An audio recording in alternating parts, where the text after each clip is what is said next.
Ok.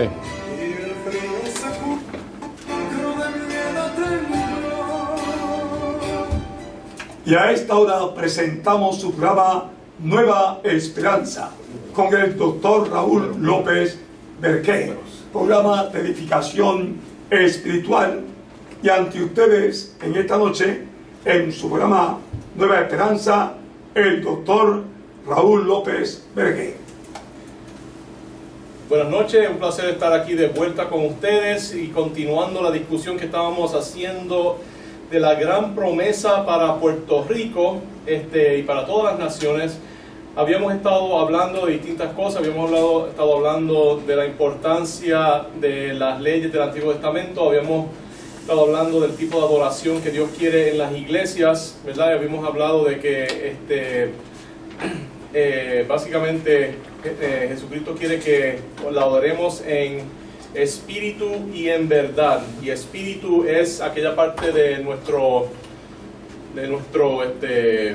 consistencia, ¿verdad? De nuestro ser, que donde está nuestra mente, ¿verdad? Y la verdad es lo que Dios quiere que usemos para adorarlo, y esa verdad se encuentra en nuestro espíritu, nuestra mente, ¿verdad? La mente contiene verdad y la verdad se encuentra en nuestra mente cuando la ponemos ahí de la Biblia, ¿verdad? Así que, y vimos que es ¿verdad? Que la transformación de la persona viene a través de la transformación de nuestro entendimiento. Dice, no os conforméis a este siglo, sino transformaos por medio de la renovación de vuestro entendimiento, para que comprobéis cuál sea la buena voluntad de Dios, agradable y perfecta.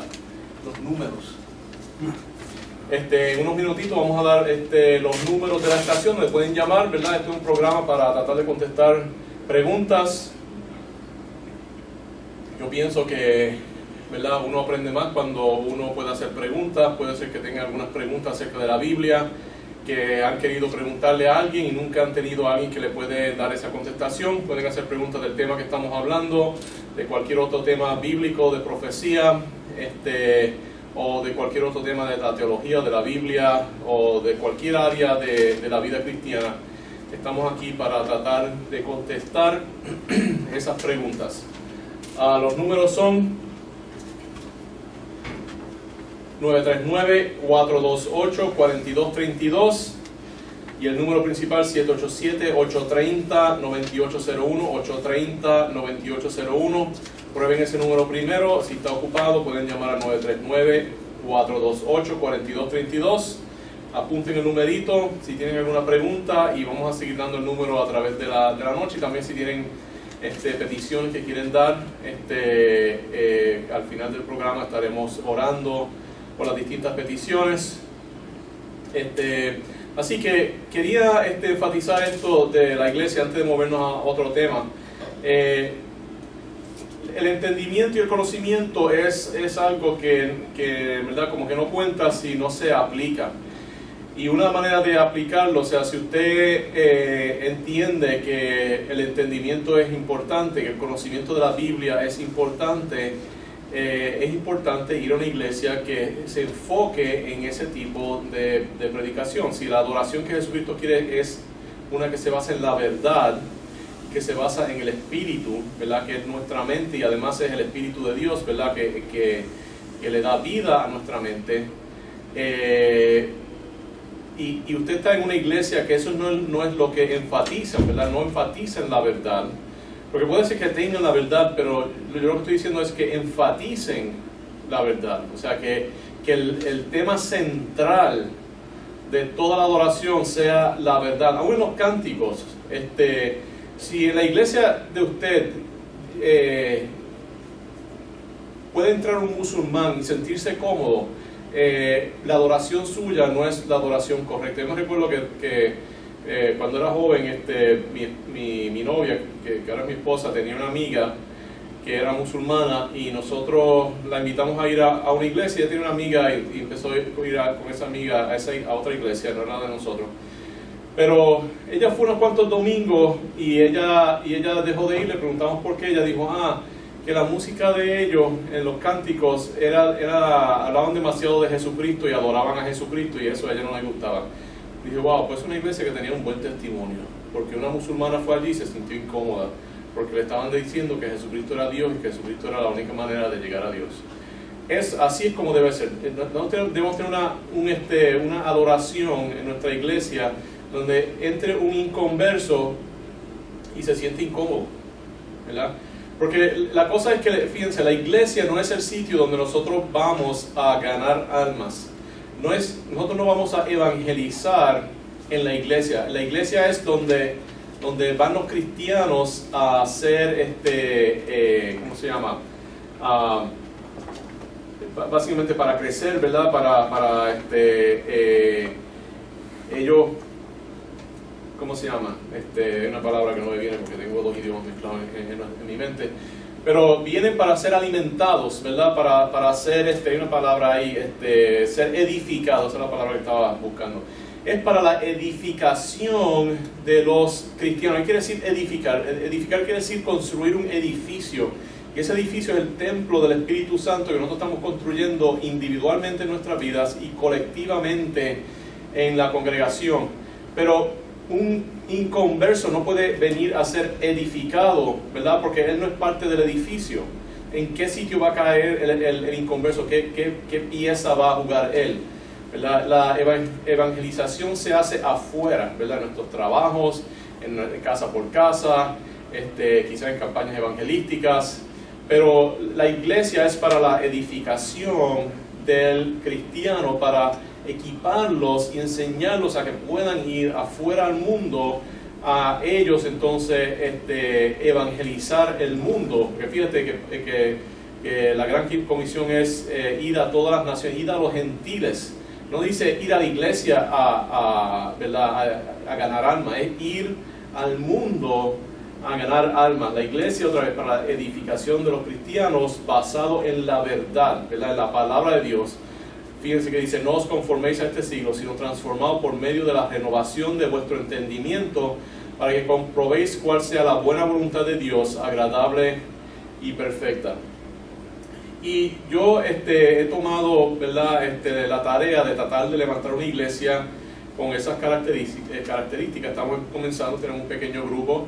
La iglesia se llama Iglesia Bíblica Cristiana, porque son las dos cosas que queremos enfatizar. Queremos enfatizar de que nosotros queremos entender la Biblia para obedecerla y que queremos serle fiel a Jesucristo, queremos exaltar a Jesucristo y queremos ganar almas para Jesucristo y exaltarlo a Él, no exaltar al pastor ni a nosotros mismos, ¿verdad? Esto no es un concierto de rock para que nosotros salgamos bien, esto es una adoración que es enfocada en Jesucristo, ¿verdad? Y para la gloria de Dios. Esto es una iglesia que mi meta es que sea cristocéntrica, no es una iglesia perfecta, pero quiere decir que usted puede venir y se va a sentir a gusto, ¿verdad? Porque ninguno de nosotros somos perfectos.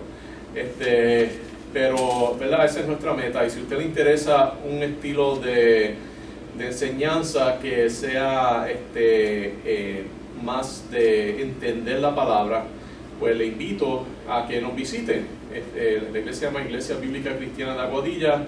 Actualmente estamos localizados en la 110, estamos buscando un local nuevo que probablemente nos mudemos pronto, pero pueden entrar a nuestro website biblicacristiana.org o simplemente buscar Iglesia Bíblica Cristiana Aguadilla en Google y pueden encontrar donde estamos localizados.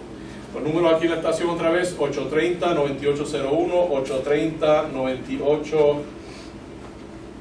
830-9801.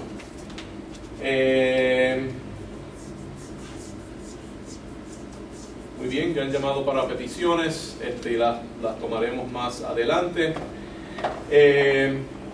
Así que, ¿verdad? Quería hablarle acerca de eso, pero quería volver ahora a otro tema, ¿verdad? Porque estábamos viendo esta promesa grande que hemos estado estudiando. Quiero leerla de nuevo, que dice así, te abrirá Dios Jehová su buen tesoro, el cielo, para enviar la lluvia a tu tierra en su tiempo y para bendecir toda obra de tus manos. Y prestarás a muchas naciones y tú no pedirás prestado. Te pondrá Jehová por cabeza y no por cola, y estarás encima y no estarás debajo. Fíjense que esta es una promesa nacional. Esta es una promesa que se está haciendo al pueblo de Israel como nación, como gente, ¿verdad? Y es una promesa que Puerto Rico necesita, ¿verdad? Porque uno de los problemas más grandes que tiene Puerto Rico es que,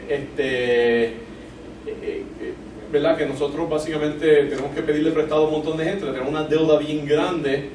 Ahora la cosa es que, fíjense, la deuda de Puerto Rico de verdad no es tan grande, es el promedio mundial, pero el problema es que como nuestra población está en descenso y la economía está yendo en la dirección opuesta al crecimiento, ¿verdad? Se está contrayendo, pues eso hace que los intereses de esa deuda sean bien altas, ¿verdad? Así que básicamente lo que nosotros necesitamos es empezar a crecer y que empiece a haber un poquito de esperanza, y eso es algo que está definitivamente dentro del alcance de una bendición como esta, ¿verdad?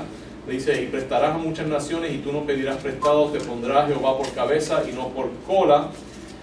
Y fíjense, ¿cuál fue el último problema que nosotros hemos tenido? Tiene que ver con, ¿verdad? Estos eventos atmosféricos, ¿verdad? Estos fenómenos atmosféricos. Pero fíjense cómo comienza. Dice, te abrirá Jehová su buen tesoro, el cielo para enviar la lluvia a tu tierra en su tiempo, ¿verdad? Así que un huracán no es el tipo de lluvia que nosotros necesitamos, ¿verdad? Un huracán nunca está en el tiempo correcto.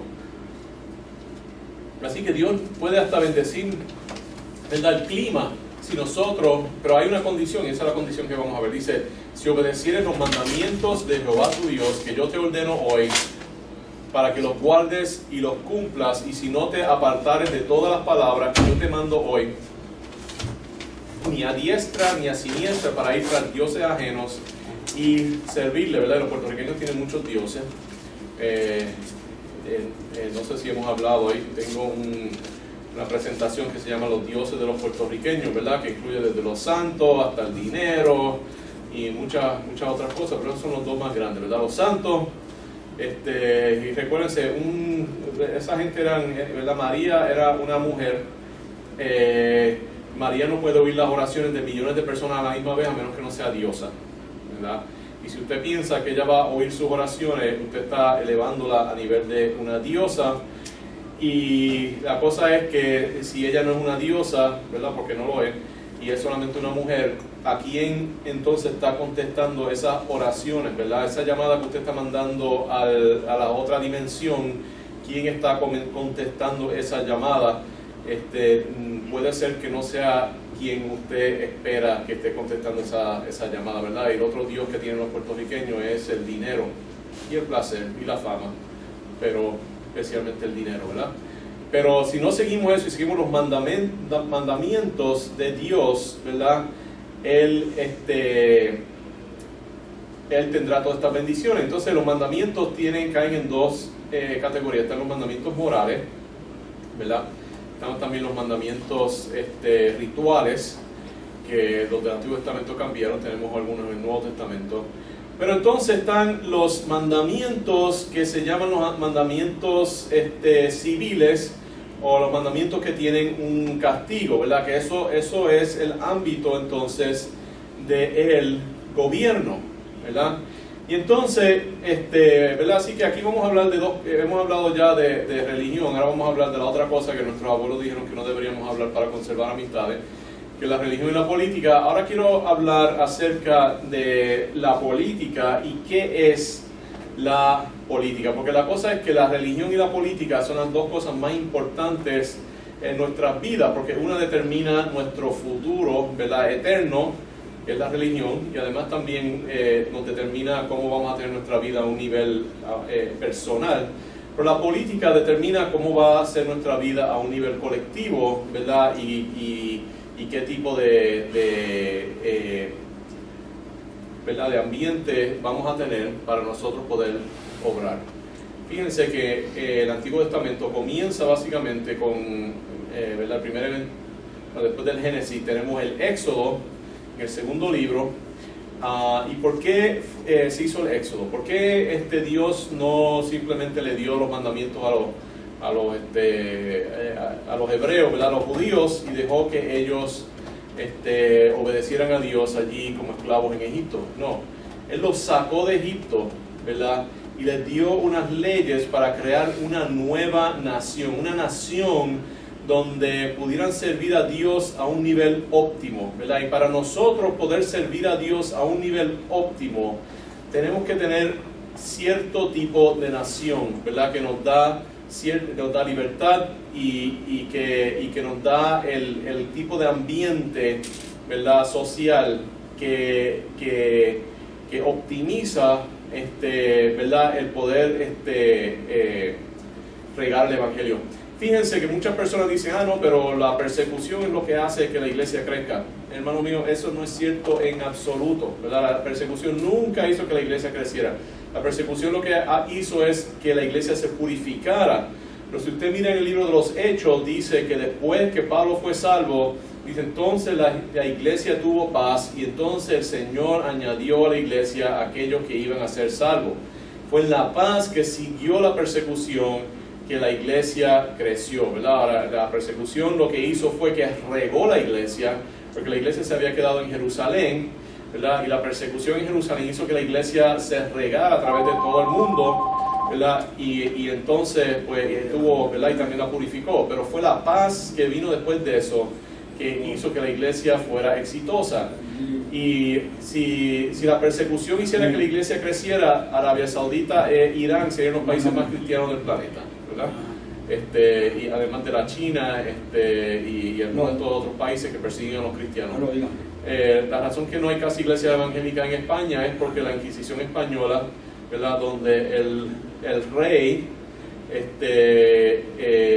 usó la iglesia para apoyar su poder y para oprimir a aquellas personas que querían estudiar la Biblia, ¿verdad? Porque mucha gente dice, no, que la Inquisición, que los cristianos no deben estar envueltos en la política porque ellos van a oprimir a los que no son cristianos. No, eso no es lo que pasó. Ahí tuvimos a los que no eran cristianos, ¿verdad? Que era la realeza, la aristocracia, usó una iglesia corrupta, ¿verdad? Porque eso fue al tiempo de Lutero, que eso era la iglesia más corrupta que había en la historia, por eso fue que tuvieron que reformarla, ¿verdad? O la reforma protestante. Así que gente rica usó una iglesia corrupta para oprimir a los verdaderos cristianos que estaban leyendo la Biblia, ¿verdad? La gente no entiende muy bien lo que es la Inquisición, pero la Inquisición era eso, era el gobierno usando una iglesia pagana para oprimir y perseguir a los cristianos. ¿Y cuál fue el efecto de eso? Los poquitos cristianos que habían se fueron, ¿verdad? Y básicamente la verdadera iglesia y el estudio de la Biblia, la lectura de la Biblia en España y en las colonias desapareció por varios cientos de años. La Biblia Reina Valera se tradujo durante el tiempo al comienzo de la Inquisición y no se volvió a imprimir hasta los 1800, básicamente 300 años después. El mundo hispano no tenía la Biblia publicada, ¿verdad? Así que la persecución y los gobiernos malos no hacen nada por avanzar el Evangelio. Son los gobiernos buenos, los gobiernos que tienen una influencia cristiana, ¿verdad? Que son donde más brilla el Evangelio y donde hay paz, ¿verdad? Así que, ¿verdad? Quería decir eso porque no es nada de cierto que la persecución es lo que va a hacer que la iglesia crezca. Eso no es cierto, eso no pasa. Miren a Corea del Norte comparado con Corea del Sur. Corea del Sur, como el 30% de las personas son cristianas, uno de los países misioneros más grandes del mundo después de los Estados Unidos. Corea del Norte persigue a los cristianos, son bien pocos los cristianos que quedan, aunque antes esa era la parte predominantemente cristiana. Era Corea del Norte donde estaban todos los cristianos, era Corea del Norte donde estaba toda la industria, esa era la parte próspera de Corea, ¿verdad? Corea del Sur era un sitio bien pobre, atrasado,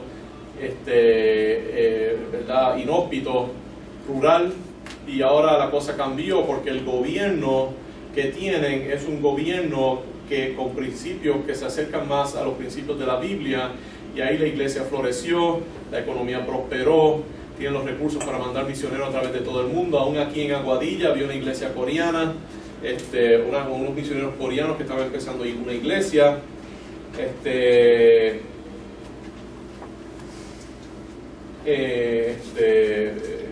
vino una petición que quiero mencionar rapidito.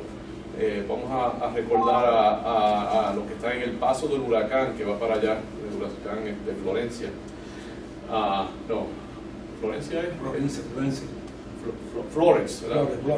Florence. Que va para Carolina del Sur. Así que siguiendo otra vez, ¿verdad? Así que eso es bien importante, ¿verdad? Ahora, vamos a definir qué es la política. Voy a ir a esa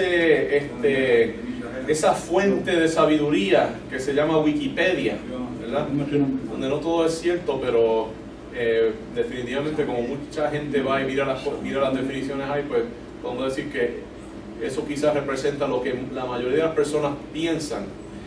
Así que en Wikipedia en español dice: la política es una rama de la moral que se ocupa de aquella actividad en virtud de la cual una sociedad libre, compuesta por mujeres y hombres libres, resuelve los problemas que le plantea su convivencia colectiva, ¿verdad?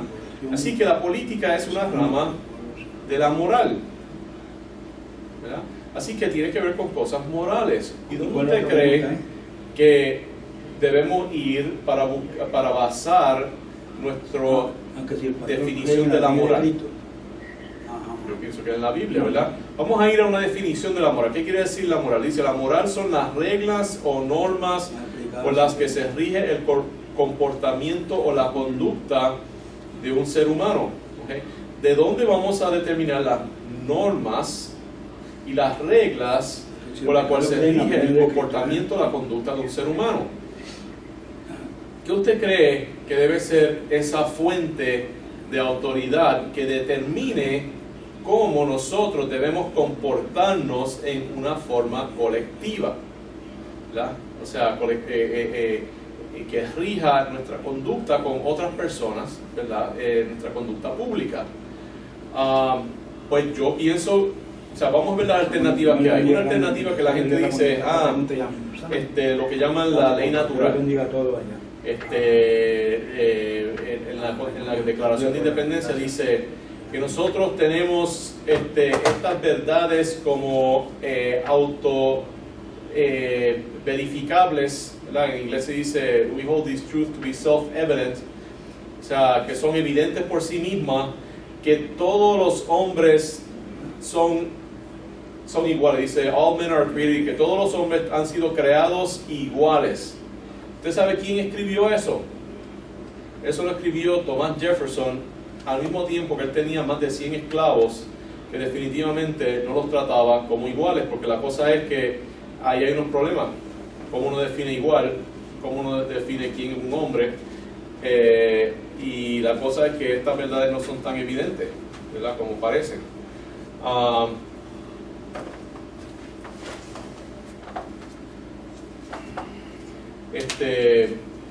Así que, ¿verdad? No podemos basarlo en lo que llaman la ley natural, o sea, el sentido común de la gente, ¿verdad? Y obviamente nosotros creemos en la democracia, ¿verdad? No porque sea una forma buena de gobierno, sino que la monocracia, o sea, la monarquía quizás es peor, aunque ese fue el sistema que tiene en la Biblia. Pero, ¿verdad? Ese es el sistema que tenemos y el sistema que por lo menos parece que tiene las menos cosas detrimentales, pero la cosa es que la democracia funciona si hay muchos cristianos participando y poniendo sus ideas y teniendo una influencia, ¿verdad? Porque la moral no la debe definir el mundo, ¿verdad? Muchos países donde la moral son cosas bien horribles, ¿verdad? Los incas sacrificaban humanos, les sacaban el corazón. Los cartaginenses hacían lo mismo, ¿verdad? En el sur de España, no eran porque fueran indios, ¿verdad? Los españoles, nuestros antepasados españoles hacían lo mismo también, ¿verdad? En el sur de España. En Israel, los cananeos, ¿verdad? Ellos cogían y sacrificaban a sus bebés al fuego, ¿verdad? Y tenían unas fiestas que eran unas orgías, ¿verdad? y me imagino que usted sabe lo que es una orgía, ¿verdad? Al ruido de sus bebés muriéndose y gritando, ¿verdad? En las llamas del fuego. Por eso fue que Dios le dijo que destruyeran a esa gente que eran tan malas, ¿verdad? Eso era Halloween todos los días allí en Canaán. Así que, ¿verdad? Cuando Dios decidió eliminar a esa gente, Él tenía sus razones. No podemos basar nuestras ideas en el sentido común, porque el sentido común no es muy común, y la razón que usamos esa frase es porque eso aplica en sociedades donde la mayoría de las personas son cristianas o ha tenido una influencia cristiana grande, y el sentido común está basado en la Biblia. La Biblia dice: toda escritura es inspirada por Dios y útil para enseñar, para redarguir, para corregir, para instruir en justicia, a fin de que el hombre de Dios sea perfecto, enteramente preparado para toda buena obra. Y debe decirle, toda obra que nosotros hacemos debe ser una buena obra. Si no es una buena obra, no la debemos hacer, ¿verdad? Y si estamos hablando de algo de la moral, ¿verdad? Pues yo creo que eso cae bajo buenas obras, y que debemos ver que la Biblia nos instruye en eso, ¿verdad? Y además que vemos que en el Antiguo Testamento Dios lo que quería hacer era establecer una nación, y y le dio todas las leyes, ¿verdad? De cómo regir una nación. Y eso nos da un ejemplo, ¿verdad? Jesucristo creó la nación de Israel para crear un ejemplo de cómo deben ser las naciones. Nosotros decimos, pero eso era en el Antiguo Testamento. Bueno, pero la cosa es que nosotros tenemos que tener mucho cuidado, porque cuando Pablo está diciendo toda la escritura es inspirada por Dios, ¿de qué estaba hablando él? El Nuevo Testamento no se había escrito. Él estaba hablando del Antiguo Testamento. Lo que él está diciendo es que vamos a leerlo de esta forma: todo el Antiguo Testamento es inspirado por Dios y útil para enseñar, para redarguir, para corregir, para instruir en justicia, a fin de que el hombre de Dios sea perfecto, enteramente preparado para toda buena obra. El Antiguo Testamento tiene todo lo que necesitamos para hacer toda buena obra, ¿verdad? Ahora Dios nos instruyó, le añadió al Antiguo Testamento para interpretar el significado y el efecto de la muerte y resurrección de Jesucristo y de la venida del Espíritu Santo a nuestras vidas, ¿verdad? Que eso es algo que nos da más poder para poder para poder cumplir, ¿verdad?, la ley de Dios, y para poder hacer más y mejores buenas obras, ¿verdad? Pero el Antiguo Testamento, usted sabe que le voy a hacer una pregunta: ¿cuál es el capítulo más importante de la Biblia? ¿Puedo decir que hay un capítulo que es más importante? Yo diría que hay un capítulo que es más importante que ningún otro capítulo en la Biblia, porque solamente hay un capítulo en la Biblia que Dios mismo escribió. Usted sabe que Dios inspiró distintos profetas. Jesucristo no escribió ninguna parte de la Biblia, ¿verdad? Él enseñó a los discípulos, ¿verdad? Y los apóstoles, y ellos se convirtieron en apóstoles más. Después, ¿verdad? Dios escogió también a apóstol Pablo para llevar el evangelio a los gentiles y dar la implicación de cómo de cómo interpretar la enseñanza de Jesucristo en un contexto gentil. Pero fueron los apóstoles los que nos dieron las enseñanzas de Jesucristo y las interpretaron. ¿Verdad? Así que solamente hay un capítulo en la Biblia que Dios escribió Él mismo, y son los 10 mandamientos, y eso está en el Antiguo Testamento, ¿verdad? Dios con su propio dedo escribió los 10 mandamientos sobre una placa, una tabla de piedra, y lo hizo 2 veces, ¿verdad? Así que yo diría que ese capítulo, esos 2 capítulos del Antiguo Testamento que se repite 2 veces,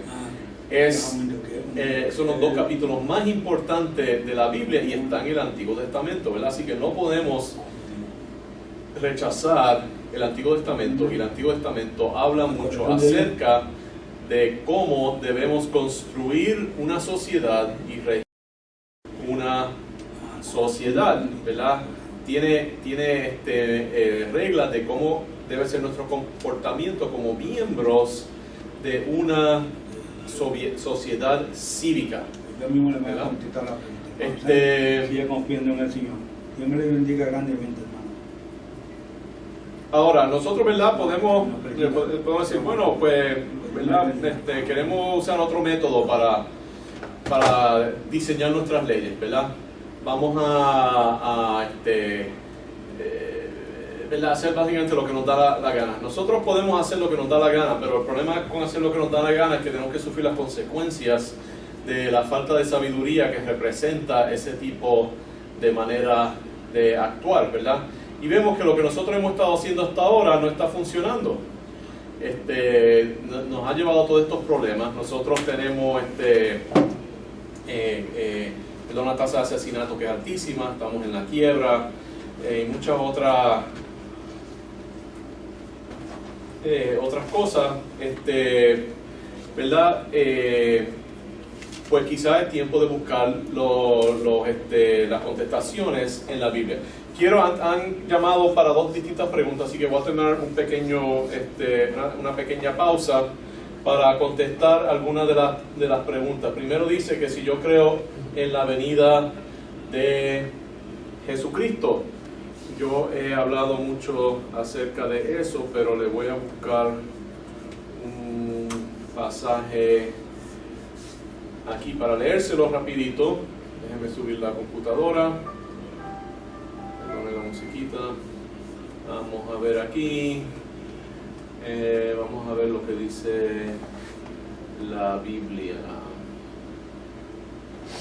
Dice, mira, salió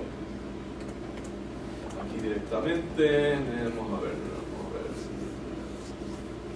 ¿Cuál era?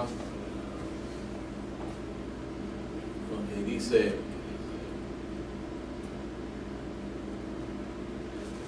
tampoco queremos, hermano, que ignoréis acerca de los que duermen, para que no os entristezcáis como los que no tienen esperanza, porque si creemos que Jesús murió y resucitó, así también traerá Dios con Jesús a los que durmieron en él.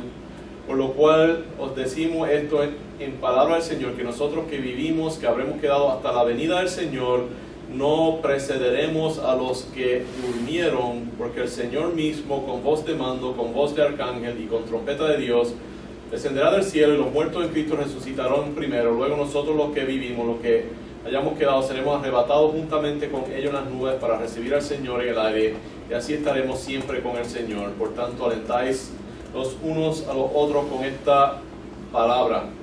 Ahí está la contestación, ¿verdad? Si creemos la Biblia, dice que, ¿verdad?, que Jesús va a volver. Ahora, yo no creo que esa era la pregunta que estaba haciendo esta persona, ¿verdad? Porque obviamente nosotros creemos que Jesucristo va a volver. Y la pregunta era esa, ¿verdad? Dice que si yo creía en la venida de Jesucristo. Sí, la Biblia dice que Jesucristo vuelve, y yo creo en la venida de Jesucristo. Yo creo que lo que están hablando es más acerca de cuándo es que viene Jesucristo, y de si viene una vez más o si vienen dos veces más. La cosa es que si nosotros tenemos ya un video, le exhorto a que vayan al video que tiene que ver, al programa que tiene que ver con el rapto de la iglesia. Pero para decírselo rapidito a los que son nuevos, ¿verdad? Y esto yo lo desarrollo en mucho detalle. Pero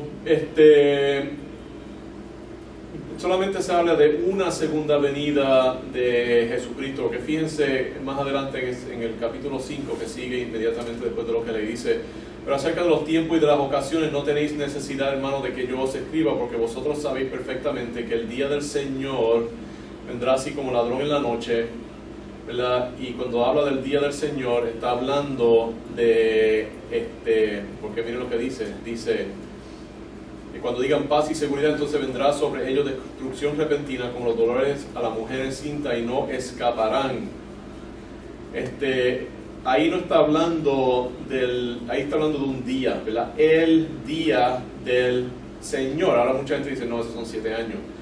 Van a haber 7 años, pero los 7 años no son el día del Señor. El día del Señor es un día, el día del Señor.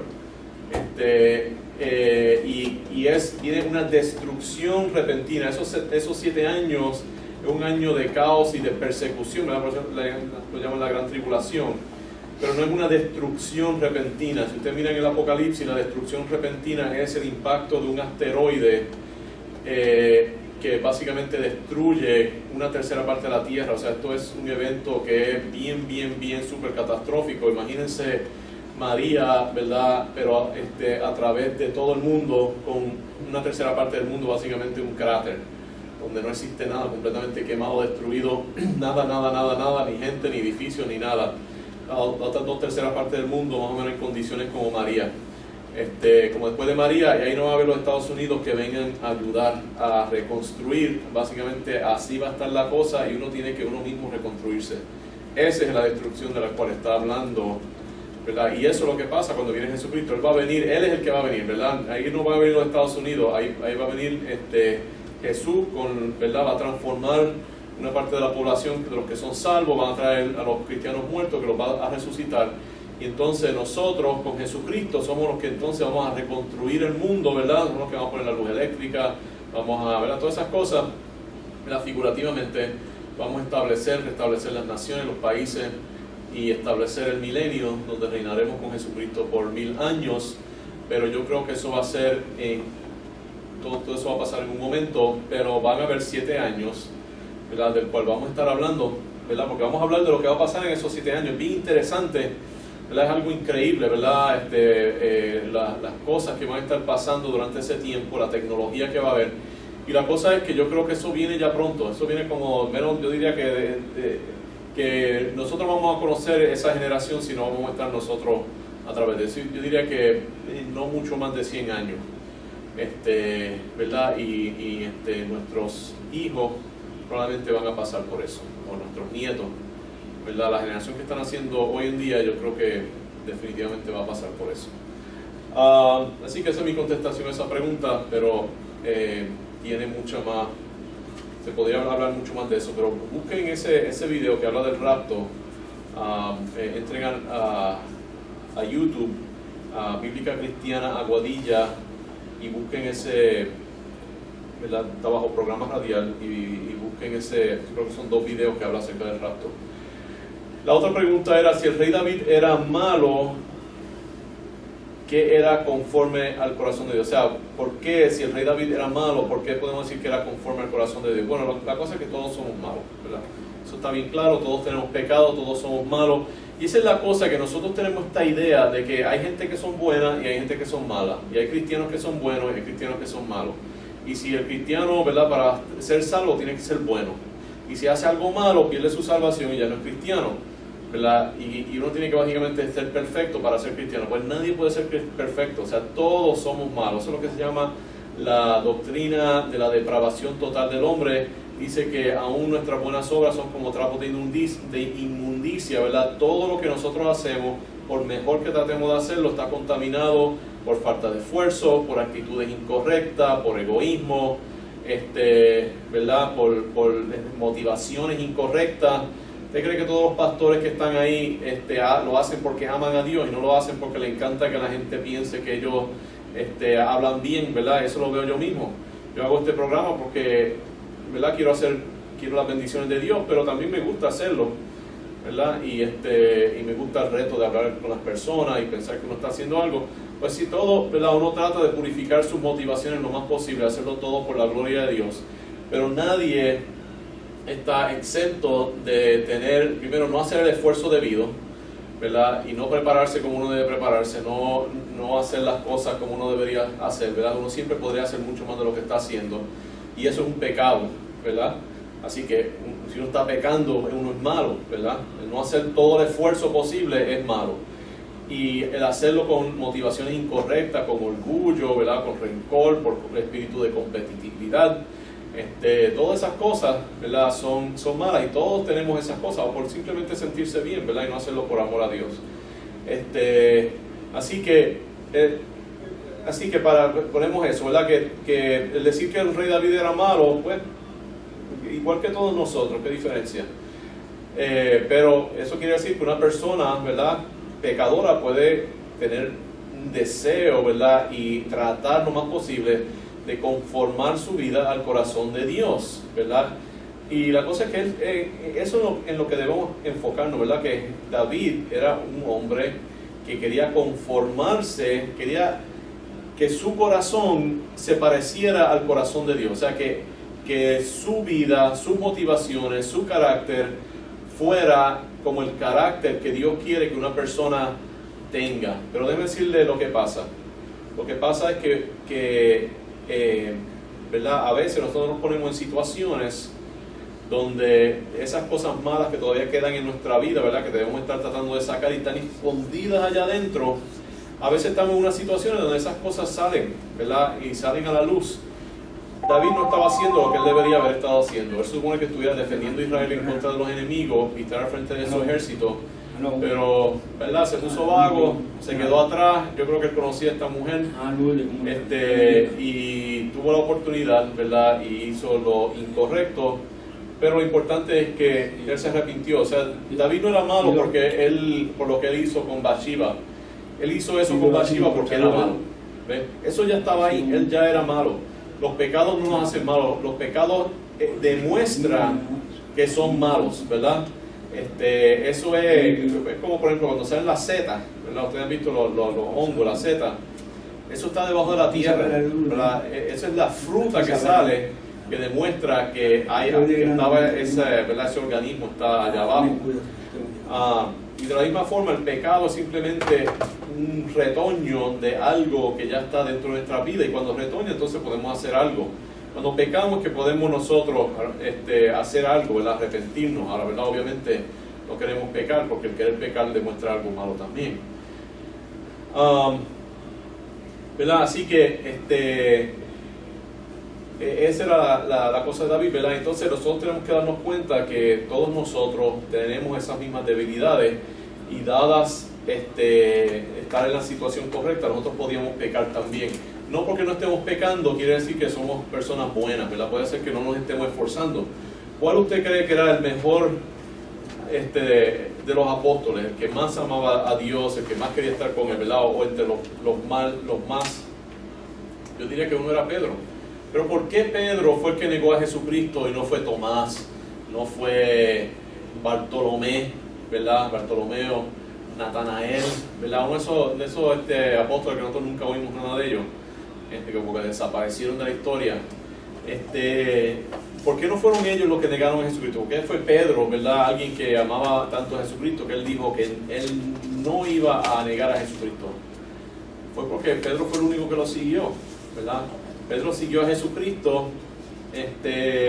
¿verdad? Juan lo siguió también, pero Juan era familia de esa gente, ¿verdad? Él estaba medio protegido, él era familia de los sacerdotes, pero Pedro no. Y entonces Pedro se puso siguiendo a Jesucristo, entró en una situación que lo expuso, ¿verdad?, a peligro, y entonces ahí fue que negó a Jesucristo. Pero él negó a Jesucristo porque él estaba tratando de seguir a Jesucristo.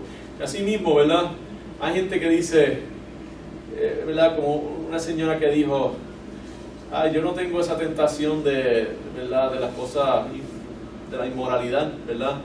Y yo dije, pues claro que no, usted pesa 400 libras y no se cuida, usted no va a tener ese tipo de tentación, ¿verdad? No es porque usted sea mejor que otra mujer, ¿verdad? A veces nosotros, ¿verdad? Hay gente que pesa 400 libras por problemas médicos, pero en el caso de ella era porque ella se jactaba de comida, ¿verdad? Entonces quería ser pastora. Pues, ¿verdad? Muchas veces nosotros hay gente que no pecan, ¿verdad? Y que uno dice, esta persona es buena, pero es porque nunca se esfuerza, nunca se pone en una situación sirviéndole al Señor donde quizás haga algo malo, ¿verdad? Si usted no está predicando, nunca va a arriesgarse a predicar falsa doctrina, ¿verdad? O equivocarse en una interpretación bíblica, ¿verdad? Pues ese tipo de cosas. Así que todos somos malos, pero David por lo menos tenía la intención y el deseo, ¿verdad?, de estar conforme al corazón de Dios, y tanto así que Dios le dio una gran responsabilidad, que era ser el líder de un país entero, ¿verdad? Es una tremenda responsabilidad de proteger a su gente, ¿verdad? Y eso lo expuso a unas situaciones, ¿verdad?, donde se vio que ¿verdad? Un ser humano como todos nosotros y pecó. Así que, ¿verdad? Creo que son buenas preguntas. Espero que esa contestación sea satisfactoria. Vamos a como 5 minutitos más. Los números 787-830-9801, 830-9801 y el otro número 939-428-4232. Otra vez 787-830-9801. Muchas personas han llamado con peticiones también. Si quieren llamar para peticiones o preguntas, los animo a que lo hagan. Así que quiero seguir como 10 minutitos más. Y quiero hablar, ¿verdad? Hemos estado hablando de la importancia de la política, ¿verdad? Y me gustaría que llamaran personas, ¿verdad? A ver qué ustedes piensan. Porque yo creo que los cristianos debemos entrar y tratar de estar envueltos en la política. Ahora, la pregunta es cómo nosotros debemos hacer eso, ¿verdad? ¿Qué método debemos hacer? Aquí ahora me estoy saliendo un poquito fuera de lo que es ¿verdad? Quizás lo que dice la Biblia. Pero tenemos dos opciones, ¿verdad? Podemos entrar en los partidos que ya están establecidos, que obviamente no están funcionando bien, y tratar de reformarlos, pero yo diría que otra cosa que podíamos hacer es empezar un partido nuevo. Y la razón que yo creo que debemos empezar un partido nuevo en parte tiene que ver con lo que dice la Biblia y la idiosincrasia peculiar de la política de nuestro país. Cuando la gente habla de política y habla de ¿cómo se llama? ¿Cómo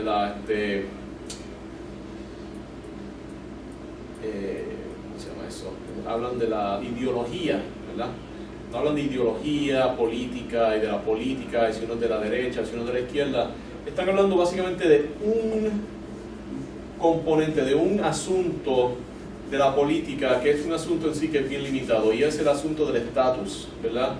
En Puerto Rico se define la estadidad como la derecha, la ideología de la derecha, y la independencia como la ideología de la izquierda, y el estadolibrismo como la ideología del centro. Pero eso simplemente tiene que ver con básicamente cuál va a ser nuestra relación a los Estados Unidos, que es una pregunta bien limitada, ¿verdad?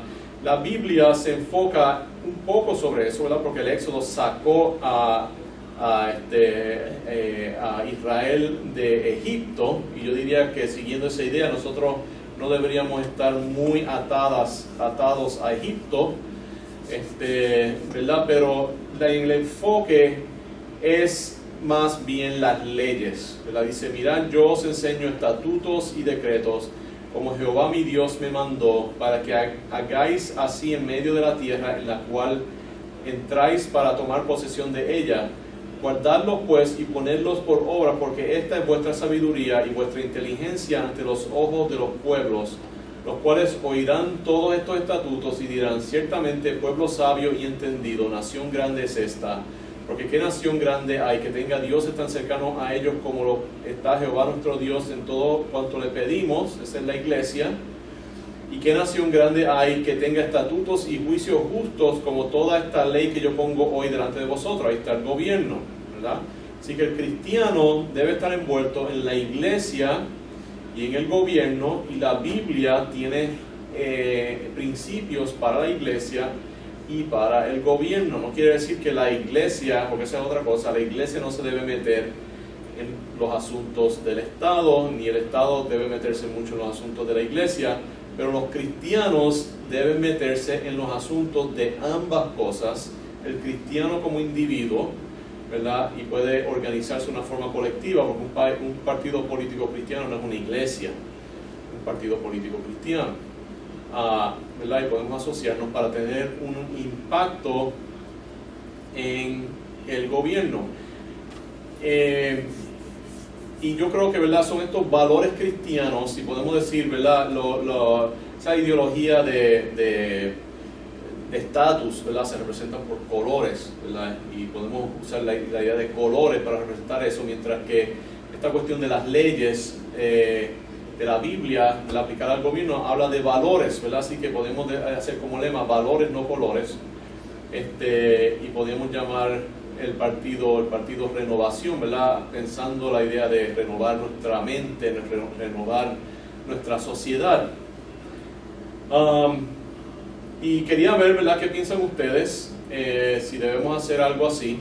Yo creo que sería una buena idea. Debemos reunirnos a aquellos que estén interesados para tratar de, como cristianos, ¿verdad?, en tener un impacto en la política. Mucha gente dice, pero ¿verdad?, el gobierno es sucio, ¿verdad? ¿Por qué queremos meter a los cristianos en una cosa que está tan sucia? Nos vamos a contaminar. Bueno, ok, vamos a pensar que la iglesia es la cocina de la casa, ¿verdad? Es importante que la cocina esté limpia. Y vamos a pensar, bueno, el gobierno es el baño, ¿verdad? Si usted va a un restaurante y entra al baño y el baño es un desastre, ¿verdad? Y está súper sucio, ¿usted le da ganas de comer allí? No. Lo que usted va a pensar, si el baño está sucio, puede ser que la cocina también esté sucia, ¿verdad? Ahora, vamos a ver que usted va a un hotel, ¿verdad? Y entra al baño, ¿verdad?, en el lobby, y los baños son de mármol, ¿verdad? Y las toallitas son toallitas de verdad que están enrolladas, ¿verdad?, en una canastita ¿cómo se llama?, de paja, ¿verdad?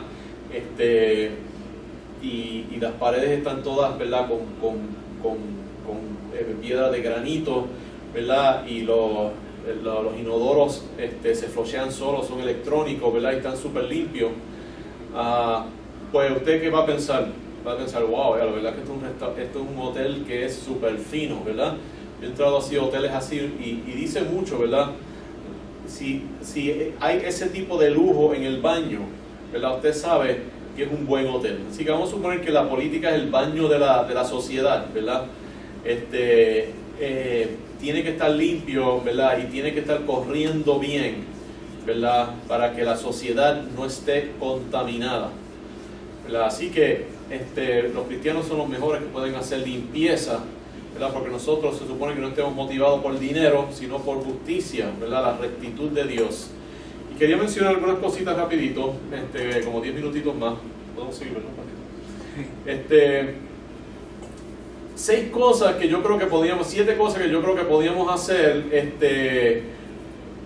ya, o sea, de un sopetón, que sería mucho, que nos ayudaría a hacer una sociedad mucho más democrática y mucho más libre políticamente y económicamente. Primero, tenemos que tener elecciones de desempate, o lo que llaman elecciones de segunda vuelta. En estas elecciones, ningún candidato sacó la mayoría de las personas le votaron en contra al candidato actual. Eso no debe ser así. No debemos tener un gobernador que la mayoría de las personas no quieren, ¿verdad? La mayoría de las personas no quisieron el gobernador que está ahí ahora. Así no es como se supone que funcione la democracia. Lo que debe haber es que los dos candidatos que más votos sacan en la primera elección, entonces van a una elección de segunda ronda o de desempate, y entonces ahí el que gane la mayoría, el que la mayoría de la población seleccione, entonces el que debe ser el gobernador. ¿Y por qué eso es importante? Bueno, porque tal y como es ahora, si usted vota, y le voy a dar el ejemplo de la independencia versus la estadidad. Si una persona es independentista, también va a ser antiestadista, ¿verdad? Una persona que es independentista no quiere que Puerto Rico se haga estado. Pues ellos nunca van a votar por la independencia, porque si votan por la independencia le quita voto al Estado Libre Asociado, ¿verdad? Un voto por el Partido Independentista le quita votos al Partido Popular, y entonces hace que gane el Partido PNP. Así que gana un voto por una idea, y muchas veces hace que gane la idea opuesta, ¿verdad? Y eso no solamente funciona en esto de los colores, ¿verdad?, en el estatus, sino que en toda otra idea política hace lo mismo, ¿verdad? Entonces deberíamos tener más opciones. Podrían haber 5 o 6 personas corriendo para la gobernación, y entonces los dos que más reciban deberían entonces someterse a unas elecciones de desempate. Otra cosa, necesitamos más elecciones. Necesitamos elecciones cada 2 años para la legislatura, ¿verdad? Por lo menos para la Cámara de Representantes. Aquí, ¿verdad?, en los Estados Unidos casi todos los países tienen elecciones cada 2 años. Nosotros tenemos elecciones cada 4 años. Nosotros no somos un país muy democrático. Deberíamos ser más democráticos, darle más participación a las personas, más participación a los cristianos, ¿verdad? Cada 2 años, elecciones para la legislatura. Creo que deben haber 2 senadores por región, uno que se elige con el gobernador y otro que se elige 2 años después. Número 3, necesitamos una legislatura ciudadana. La mayoría de los profesionales ganan mucho más que un representante. No es posible para un profesional exitoso dejar su empleo para hacerse legislador. Eso quiere decir que si una persona es ingeniero, si una persona tiene un restaurante, si una persona tiene una farmacia, si una persona es un médico, si una persona ¿verdad? Tiene un garaje de gasolina. Básicamente, casi cualquier persona que es emprendedor, que es exitoso, va a ganar mucho más de lo que se gana un legislador y no se va a tirar a entrar a la política. Quiere decir que las personas más exitosas, no las mejores personas, pero las personas más exitosas, ¿verdad? Que han podido determinar cuáles son las reglas del éxito, son la gente que no se mete al gobierno, ¿verdad? Y es ahí donde necesitamos esas cosas, ¿verdad? Aquí hay alguien diciendo que está de acuerdo con la idea de un partido nuevo. Muchas gracias. Así que, ¿verdad? Yo pienso que la legislatura debería reunirse 2 meses en el verano y el resto del tiempo la gente debe tener sus propios trabajos, ¿verdad? Por ejemplo, si yo soy médico, yo cojo los dos meses del verano, le pagan menos, ¿verdad? De lo que están pagando ahora, ¿verdad? Porque quizás le pagan más por mes, pero se ahorrarían dinero de esa forma. La mayoría del dinero yo me lo ganaría con mi profesión. Y simplemente le daría 2 meses al año ¿verdad? A la legislatura, quizás en la primavera, ¿verdad? 2 meses en la primavera. Eso es lo que hacen en muchos estados de los Estados Unidos. Eso es lo que hace. Eso permitiría que entrara mucha más gente con mucha más experiencia, de muchos más campos del conocimiento, ¿verdad? Y de profesiones. Y también abarataría el costo de correr la legislatura y también haría que no estén sacando estas leyes ridículas que hay en Puerto Rico. Usted sabe que en Puerto Rico usted no puede, si usted siembra una ceiba no la puede tumbar. ¿Qué clase de ley ridícula es esa? Si usted siembra un árbol, usted debe poder tumbarlo, ¿verdad? Y ellos dicen, eso protege las ceibas. ¿No? ¿Usted sabe lo que eso hace? Que jamás y nunca ninguna persona en todo Puerto Rico jamás va a sembrar un palo de ceiba. ¿Quién va a sembrar un palo de ceiba si sabe, después que usted lo siembra ahí, por los próximos 300 años no lo puede tumbar? Y esos son unos árboles gigantescos, ¿verdad? Pues necesitamos que la gente esté menos tiempo en la legislatura con nada que hacer,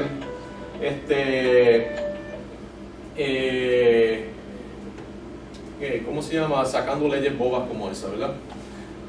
Deberíamos, y rapidito, ¿verdad? Necesitamos consolidar los municipios a 12 y transferir más del poder gubernamental a ese nivel que responde mejor al ciudadano. Serían como 12 mini estados. Eso convertiría a Puerto Rico en una federación, ¿verdad? Mucha gente dice, que Puerto Rico no puede ser una república. Pues vamos a hacer una federación. El gobierno estatal entonces tendría la labor de fiscalizar los municipios como si fuera una especie de gobierno federal.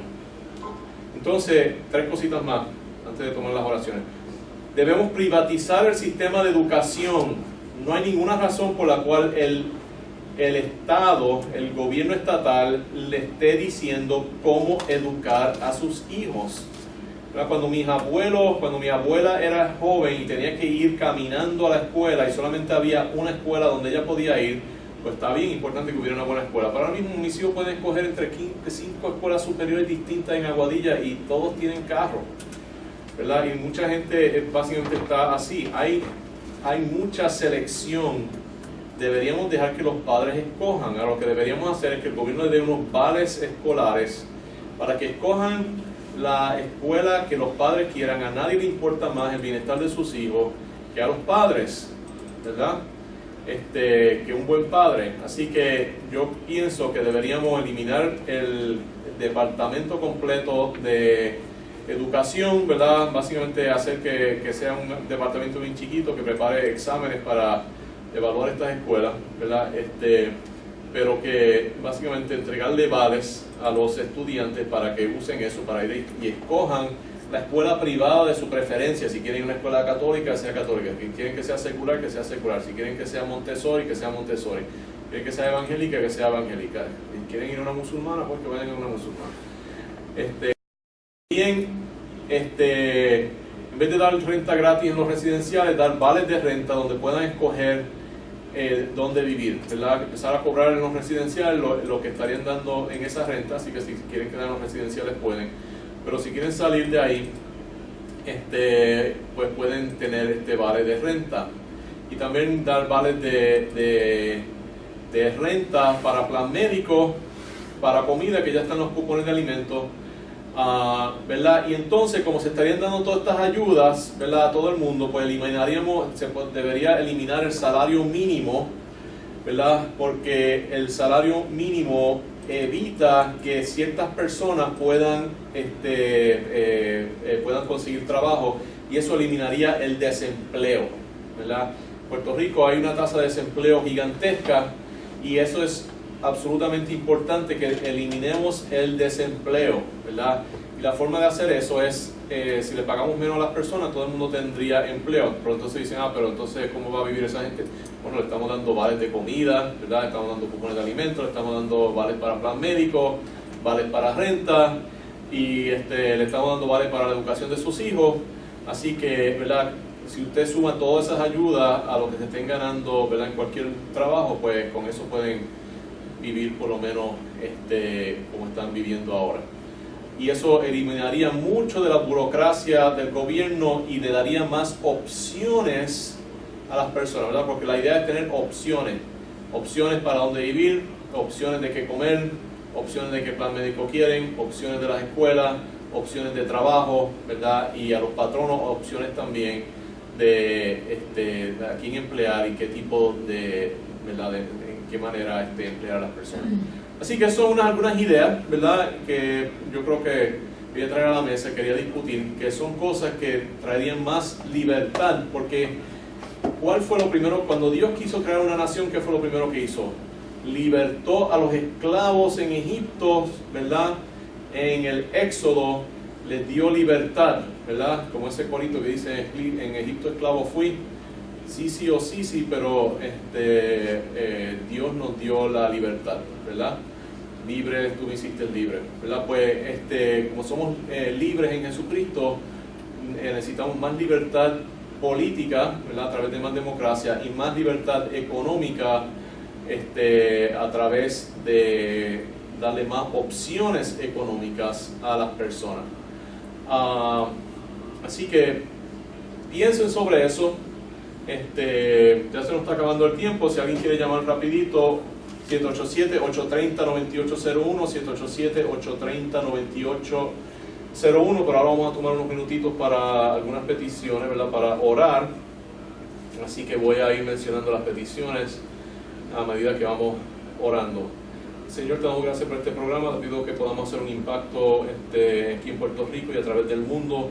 Pido que esto sea una pequeña gota para tratar de hacer que Puerto Rico sea un país que sea ejemplar, que sea la meta del cristiano en Puerto Rico, transformar de arriba a cabo nuestro país, de reformarlo, renovarlo, para que sea un país que te glorifique a ti, que sea una ciudad asentada en un monte, ¿verdad?, que sea una luz en el mundo, que sea un testimonio de lo que puede ser una sociedad donde tú estás, ¿verdad?, en el corazón de las personas, donde tú estás presente en todos los ámbitos de nuestra vida, incluyendo el ámbito público. Y te pido también por esta oración, estas peticiones particulares que vamos a mencionar. Te pido por Lourdes, que pide salud, que está en Isabela y pide salud por su familia. Pido que le des la salud, no sabemos qué problema tienen, pero te pido que estés con ellos. Te pido por Samuel Jiménez, que está en Atillo, que pido oración por salud. Y él fue el que hizo la pregunta acerca de la venida de Jesucristo. Te pido que estés con él y su salud. No sabemos qué tiene, pero te pido que lo bendigas, lo sanes, para que pueda servirte a ti, y que si es una situación en particular, que tú obres y uses esto para traerlo más cerca de ti. Rodolfo Morales Él había hecho una pregunta también que quizás podemos contestar rapidito al final, pero era bastante general. Él tiene hijos en los Estados Unidos, en Nueva York, pero también pedía petición por aquellos que están en el paso del huracán Florencia. Oremos por esas personas. Ya más de 1 millón de personas están saliendo del camino de ese huracán.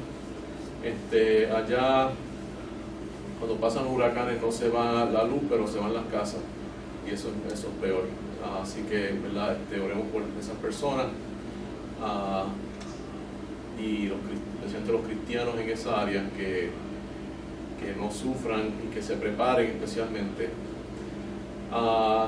Rafael Barreto pide también por su salud, pido que le des fuerza, salud, si tiene alguna enfermedad, que lo sanes. Y tenemos a Carlos Santiago, que pide también oración por su salud. Él trabaja en el cementerio. Y Rafael Acevedo por sus hijas, y Raúl Ponce y su esposa Dori Parada, y su esposa, entonces Dori Parada y su esposo Corpus, y ellos piden por salud y por las finanzas. Pido que los ayudes en esa situación económica, que los bendiga, les dé sabiduría y les ayudes a ser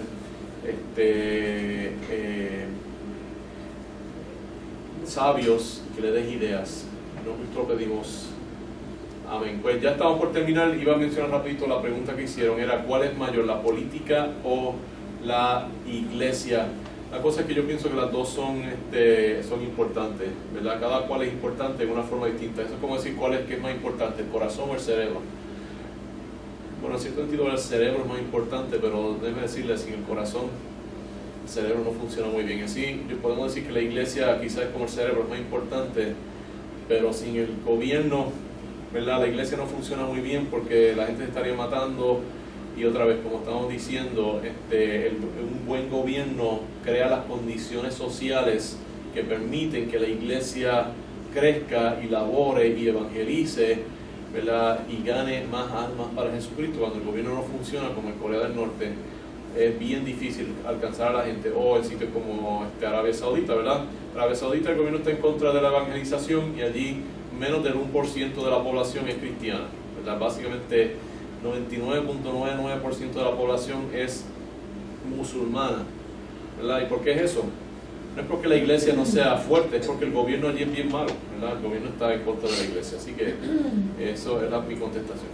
Pues gracias por oír, ¿verdad? Y se nos acabó el tiempo definitivamente, y les pido, ¿verdad?, que estén con nosotros la semana que viene y que vayan pensando en esto de crear un partido cristiano, ¿verdad? Me gusta el nombre de Partido Renovación Puertorriqueña.